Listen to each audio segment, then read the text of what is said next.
It's one of the biggest events in professional sports, the NFL Draft. You might think you know how it works. Teams spend millions on analysts, data, and scouts, making objective decisions and drafting future stars. But what if I told you, despite all of the analysis that goes into the draft, that the NFL loses almost $500 million a year on bad draft picks, all because of a set of very common and predictable psychological traps that NFL coaches and staff fall into year after year? I'm Jen Clinehens, and this is Choice Hacking. Join me today as we unpack the psychology behind the NFL Draft and why some of the smartest people in professional sports make the dumbest decisions. Every year in late April, around 250 of the best college football players enter the NFL Draft for the chance to get signed over 7 rounds by one of 32 NFL teams. Get that draft pick right, and you can turn around decades of losing seasons and get a chance for that Super Bowl ring. But get it wrong, and it can set teams back years.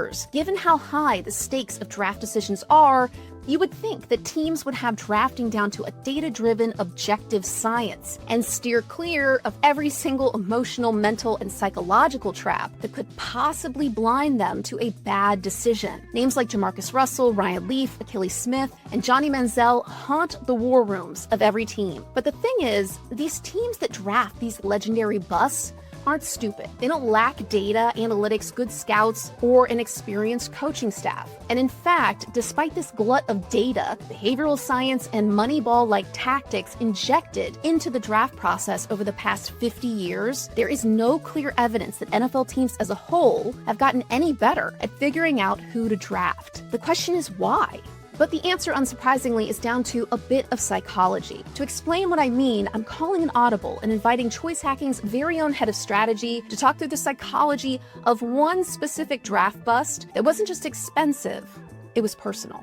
I have been a Chicago Bears fan since 1985, the year they became Super Bowl champs after pounding the New England Patriots 46-10. The Bears didn't get back to the Super Bowl until 2006, where they promptly lost to the Indianapolis Colts. One of the root causes of this decades-long slump was the Bears' inability to find a star quarterback. They tried. They drafted Cade McNown and Rex Grossman in the first round in 1999 and 2003 respectively, both now considered busts. They traded for Jay Cutler, a combination of extraordinary talent and extreme apathy to playing football. But the Bears had to keep swinging for the fences in the draft, and in the 2017 NFL Draft, the Bears were optimistic that they finally had their man. Then general manager Ryan Pace made what would end up being one of the worst draft decisions in the history of the franchise and the NFL. He traded with the San Francisco 49ers to move up from 3rd in the draft to 2nd and selected Mitch Trubisky, a 1-year starter quarterback from the University of North Carolina. The Trubisky pick is a near-perfect case study in cascading cognitive biases, leading to a bad final decision. Ryan Pace fell into psychological trap after psychological trap, which ultimately led to a laser-focused belief that Mitch was not just the best choice, he was the only choice. The first psychological trap Pace fell into was confirmation bias.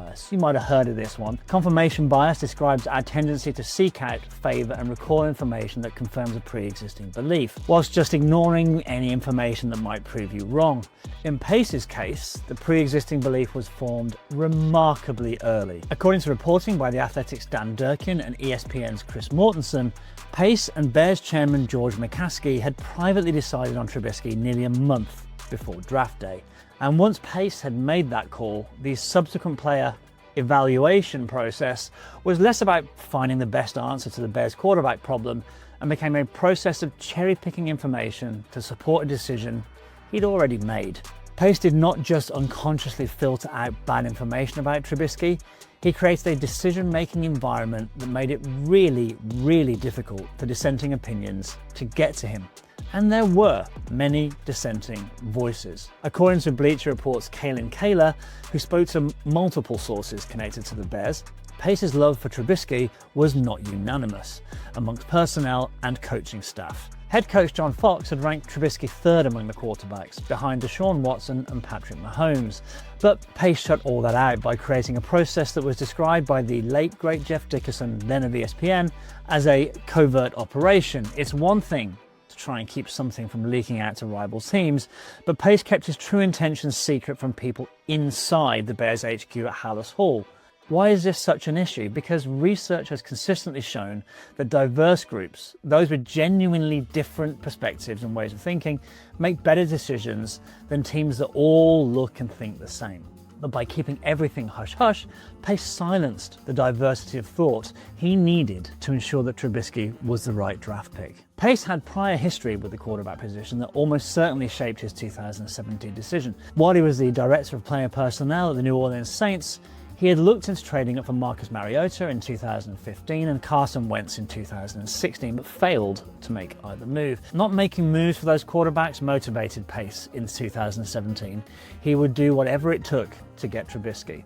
In other words, Pace's previous failure created an emotional environment around his draft decision that overrode the normal, logical cost-benefit calculations a GM would normally make. When Pace finally went public with his rationale for the trade, the language he used was telling. He told reporters, "I didn't want to sit on our hands and have some team jump us or have it not work out." This read like a case of pure loss aversion, the principle that the psychological pain of losing something is roughly twice as powerful as the pleasure of an equivalent gain. Pace was not thinking about the potential upside of getting Trubisky. He was thinking about the anticipated regret of not getting him. And what's worse is that the 49ers made an urgent situation feel even more urgent for Pace. When Niners general manager John Lynch had told Pace that another team might be trying to move up for the number 2 pick, a claim Pace cited as a primary driver of his decision to trade up. Whilst at the New Orleans Saints, Pace had the chance to watch future Hall of Fame quarterback Drew Brees up close. In his introductory press conference after selecting Trubisky, Pace directly compared him to Brees, saying, "All these top quarterbacks, it's just their ability to quickly process defense, process coverage, find open targets, not panic under pressure, deliver accurate throws when there's a noisy pocket. Those guys all have those traits. Mitch has those traits. Drew has those traits." In this case, Drew Brees was Pace's prototype to compare to. Trubisky looked the most like Brees, which made him feel the most right to Pace, the most comfortable choice with the least risk involved. There was a final kick in the teeth for fans like me. Not only did Pace remain as GM after the Trubisky failure, but he was allowed to draft another quarterback after fumbling the ball so badly already. In the 2021 draft, he traded up once again, this time with the New York Giants. The Bears moved up to take Ohio State quarterback Justin Fields in exchange for the Bears' 20th overall pick, their 5th round pick in 2021, and their 1st and 4th round picks in 2022. Justin could run, but he wasn't a good quarterback. And like Mitch before him, bounced to the Steelers, New York Jets, and is now backing up Patrick Mahomes in Kansas City. 2 first-round choices, both undeniable misses, driven by bad processes.